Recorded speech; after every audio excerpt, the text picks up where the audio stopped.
use? I mean, my main thing is Pro Tools. Pro Tools. And I use it as pretty much a massive, recorder, multi-track recorder. And I just kind of do it analog style. And I play a lot of my mock-up too is final, because I play a lot of instruments around here. You know, we have the piano and the drums and the timpani and the marimba and all these guitars and kind stuff. of tool going and all that stuff I'll record, and I'll just usually keep most of it unless it's something that someone else can, really improve on, which would be something like the cello. Sometimes, electric cello I'll usually keep myself, and then some of the movies it's just me playing cello. But often I will, with something like that, if especially if it's a solo that's really tricky or anything, I mean, that is replaced. But piano is always me. I never really, I've had, when I conduct, I've had piano players, but they do kind of, clusters. Yeah, kind of pounding the piano. They're not doing, the... This is what you actually do. Yeah. So the piano players are there to bounce. They're doing clusters percussion. And, yeah. Very cool. Yeah, and slam, so you get the big room, kind of as almost like a drum. Whereas the melodic stuff I'll record here myself. And so as I'm doing that, I'm doing it for the demo to show the director and the producers. Cool. But it's really final. It's the same thing with like classical guitar. I just play it. And for me, it would be 100 times easier for me to play it for real on myself instead of doing a MIDI synthesized version of the guitar. Like, what would be the point? So if they like it, it's like, okay, it's done already. I don't have to do it twice. So I pick up a little time on that end sometimes. So in case of notation program, this is what your people do for you? Or? Right, yes. So my orchestrators are often doing takedowns and putting it into finale. That's the majority of the time, really, that goes into it, yeah. What do you think of today's musical world? There's so many people, they do music, and they consider themselves as a composer. I like people like Goldenthal saying 80% of all that is junk. Yeah. So what do you think about today's musical world? Because I think that's right. 80% you can. Yeah, it's when you're talking about film music, we've kind of got into an era of a lot of kind of copycat type of style, and it's kind of, there's a sound, and it's a cool sound, kind of where it came from, but it's a merging of rock and kind of orchestra, and I'm asked to do that a lot too. But I try to bring my own thing to the table. But I think the fact that a lot of composing now is done through, it's done as more kind of like a company thing. It's done by big groups of people kind of making a product, and it kind of has to be for a lot of these films. And there's just no two ways about it. So you end up sacrificing, in that case, maybe the individuality, or also the unpredictability of having an individual that has a really strong singular voice that may bring something cool to the table. That it may be something like the nail that's sticking out that wants to be hammered down.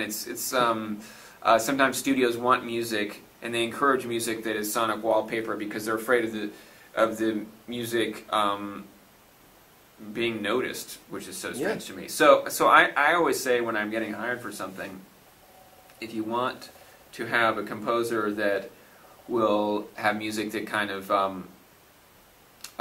isn't noticed, or it's kind of supposed to not say much, I'm really the wrong person. I'm going to just annoy you because I'm going to be wanting to do themes and actually do things with the scene. And so I think that happens a lot now, that you get scared into not wanting to stick out, so you just say nothing with the music, and it really doesn't do anything. It just kind of sits there. It's not going to offend anyone, but it's not really going to elevate it in a way like someone like Bernard Herrmann would do with, in North by Northwest, where it's really busy and it's doing things, but it's creating a mood and it's creating something. So I tend to have really sustained, don't do anything, hide in the background scores is just not my style, and it's not something I like really listening to anyway. So for me, I kind of write like what I would like to listen to. I actually didn't want to ask you that, but I have to.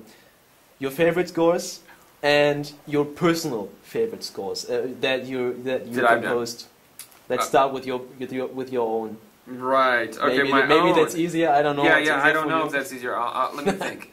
I can kind of narrow it down into a few different eras, I guess.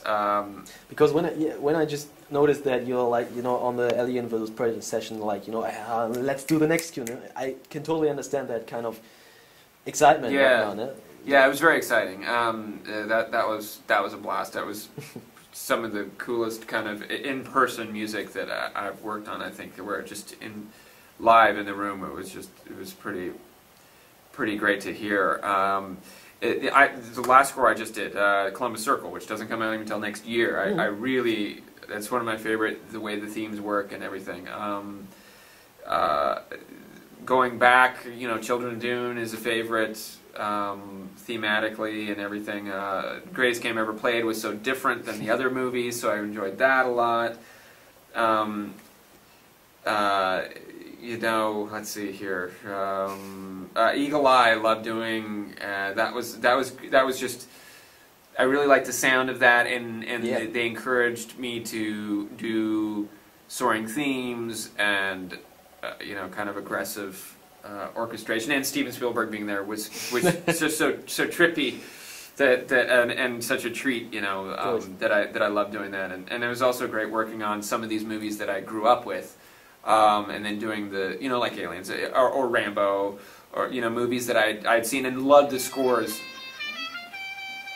That's me. Generally, okay.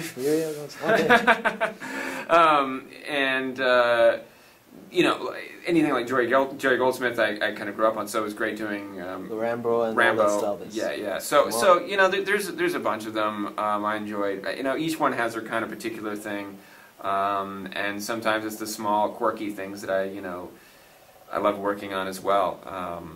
And like recently, The Killing Room, and I heard The Killing Room, but it's completely different. Yeah, that was from your style, whatever from my that is. style. Yeah. I don't know what his style is because every composer say, "What is the style?" You know? Yeah. You kind of get there's certain harmonic things that composers do that are recognizable, and I know I have those, and.